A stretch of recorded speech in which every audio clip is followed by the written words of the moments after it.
Vikram here. यार, आज की बात सुनाओ। इंडिया को वर्ल्ड अब विश्वसनीय पार्टनर बोल रहा है। मतलब हम अब सिर्फ एक डेवलपिंग कंट्री नहीं रह गए। हम अब वो कंट्री है जिन्हें सब ट्रस्ट करते हैं। लेकिन ये कैसे हुआ? और इंडिया के लिए इसका मतलब क्या है? सीधी बात पूरे 15 मिनट्स में समझा दूंगा। चलो शुरू करते हैं।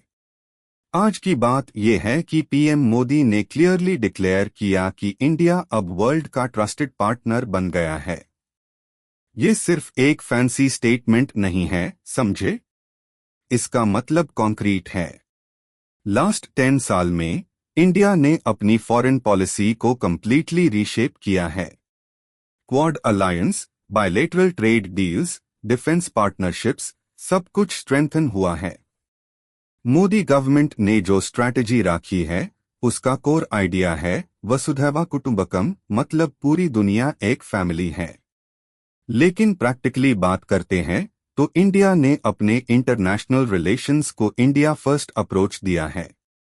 चाइना से कंपटीशन हो, अमेरिका से पार्टनरशिप हो, रशिया से हिस्टोरिकल बॉन्ड्स हो, सब में इंडिया ने अपना यूनिक पोजीशन बनाया है। अब ये पोजीशन इतना स्ट्रांग हो गया कि कंट्रीज अब इंडिया को विश्वसनीय पार्टनर मान रहे हैं। पीएम मोदी ने कहा है कि India is emerging as a trusted partner in the world. इसको उन्होंने एम्फसाइज किया अलग अलग इंटरनेशनल फोरम्स में। अब क्वेश्चन ये है, क्या ये सच है? बिल्कुल सच है। देखो, कॉन्क्रीट एग्जांपल्स है। Number 1, quad. India, USA, Japan, Australia, ये 4 कंट्रीज अब एशिया पैसिफिक में सिक्योरिटी आर्किटेक्चर सेट कर रहे हैं। सेकंड, इंडिया के डिफेंस पार्टनरशिप्स, इसका स्कोप अब 20 कंट्रीज तक पहुंच गया है। Third, India's vaccine diplomacy, Covid के टाइम हम जो फार्मेसी ऑफ द वर्ल्ड बन गए, इससे इंडिया का क्रेडिबिलिटी बहुत बढ़ गया। और fourth, digital partnerships, India stack को सब कंट्रीज इंप्लीमेंट कर रहे हैं। इंडिया के यूपीआई मॉडल को सऊदी अरेबिया, सिंगापुर सब कॉपी कर रहे हैं। तो मोदी का जो क्लेम है उसका एम्पिरिकल एविडेंस है। मतलब ये सिर्फ पॉलिटिकल स्टेटमेंट नहीं है। अब विक्रम का एनालिसिस सुनाओ।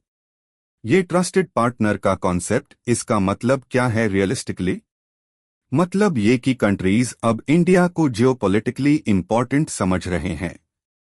लेकिन देखते हैं डीपली इंडिया के एडवांटेजेस क्या है जो इसको ट्रस्टेड पार्टनर बनते हैं। Number 1, demographic dividend. इंडिया के पास अभी तक 1.4 बिलियन यंग पॉपुलेशन है जो ग्रोइंग इकोनॉमी में कन्वर्ट हो सकता है। कंट्रीज को इसे अट्रैक्ट करेंगे। Number 2, geographic location. India Indian ocean के बीच में है। ये स्ट्रैटेजिक पोजीशन वर्ल्ड के सप्लाई चेन्स में बहुत इंपॉर्टेंट हो गया, specially post Covid JAP countries manufacturing diversify कर रहे हैं। Number 3, values. India secular democracy है। ये वेस्टर्न कंट्रीज को कंफर्ट देता है, बट इंडिया चाहे तो रशिया या चाइना के साथ भी वर्क कर सकते हैं। तो बेसिकली इंडिया को सिर्फ एक पार्टनर नहीं चूज करना पड़ता। ये फ्लेक्सिबिलिटी इसको विश्वसनीय बनाता है। बट याद रखो, इसे चैलेंजेस भी हैं। कंट्रीज एक्सपेक्ट करते हैं कि इंडिया अपने इंटरेस्ट्स कॉम्प्रोमाइज करेगा। लेकिन मोदी गवर्नमेंट ने इसका बैलेंस रखा है। अपने इंटरेस्ट्स डिफेंड करे हैं और पार्टनरशिप्स भी मेंटेन की है। अब आगे क्या होगा? यार, नेक्स्ट 5 to 10 साल बहुत क्रिटिकल होंगे इंडिया के लिए। 1, चाइना की एग्रेशन बढ़ सकती है बिकॉज चाइना को इंडिया के ग्रोइंग इन्फ्लुएंस से प्रॉब्लम है। 2, इंडिया को मे बी चूज करना पड़ेगा असलिड west versus Russia China axis. लेकिन इंडिया वो नहीं करेगा, समझे? इंडिया अपना स्ट्रैटेजिक ऑटोनॉमी मेंटेन करेगा। 3, ग्लोबल साउथ का leadership, Africa, Latin America, south east Asia, इन्हें इंडिया को गाइड करेगा। 4th, सेमीकंडक्टर मैन्युफैक्चरिंग, इसे इंडिया टेक्नोलॉजी हब बन सकता है और ये क्रेडिबिलिटी फर्दर स्ट्रेंथन करेगा।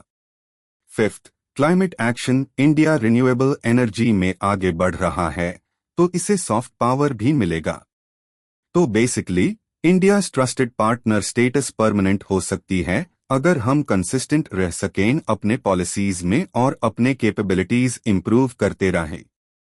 तो इसका समरी, इंडिया अब ट्रस्ट के बेस पर पार्टनरशिप्स कर रहा है और ये इंडिया के लिए गोल्डन अपॉर्चुनिटी है। अगर हम इसको सही वे में उसे करें तो नेक्स्ट जनरेशन के लिए इंडिया सुपर पावर बन सकता है। अब बोलो, ये एनालिसिस सही लगी? लाइक करो, कमेंट करो और सब्सक्राइब करो काल न्यूज को, क्योंकि सीधी बात सही बात। हम आज कल के न्यूज को एनालाइज करते हैं, सिर्फ रिपोर्ट नहीं करते। Thank you, see you next time.